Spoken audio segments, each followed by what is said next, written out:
Noong 1932, pinagsama ni Abdulaziz Ibn Saud ang iba't ibang rehiyon ng Arabian Peninsula, Najd, Hejaz at iba pa, at itinatag ang modernong kaharian ng Saudi Arabia. Siya ang unang hari, at sa ilalim ng kanyang pamumuno, naitatag ang sentralisadong pamahalaan at naayos ang batas at administrasyon.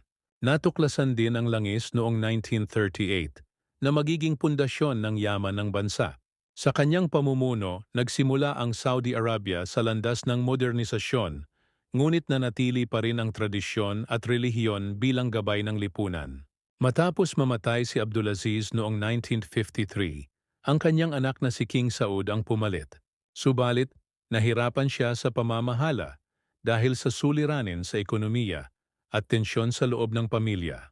Dahil dito, noong 1964, pinatalsik siya at pinalitan ng kanyang kapatid na si King Faisal. Si Faisal ay kilala sa kanyang matalinong pamumuno at reforma.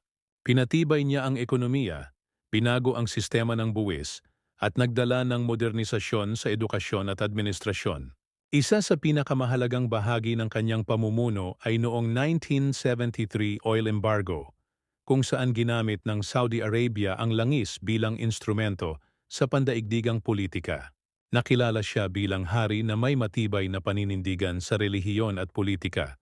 Ngunit sa kasamaang palad, pinatay siya noong 1975. Pinalitan siya ng kanyang kapatid na si King Khalid, na namuno sa bansa sa panahon ng malaking yaman mula sa langis. Sa ilalim ng kanyang pamumuno, umunlad ang edukasyon, infrastruktura at kalusugan. Ngunit sa kabila ng kanyang maayos na pamamahala, namatay siya noong 1982. Kasunod niya, si King Fahd ang naging hari. Sa loob ng mahigit 2 dekada, pinamunuan niya ang Saudi Arabia sa panahon ng pandaigdigang tensyon, tulad ng Gulf War noong 1990-1991, kung saan pinahintulutan niya ang mga puwersang US at alyado na gamitin ang Saudi soil para labanan si Saddam Hussein.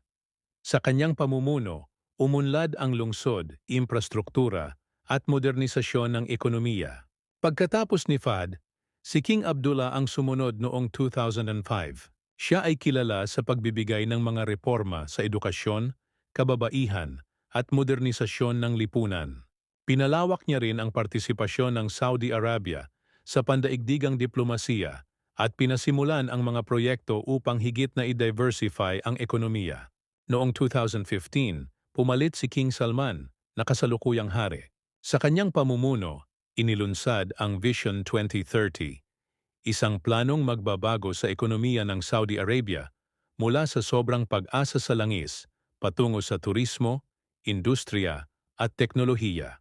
Kasama rin sa kanyang reforma ang pagbibigay ng mas maraming karapatan sa kababaihan, tulad ng karapatang magmaneho at mas malawak na partisipasyon sa workforce.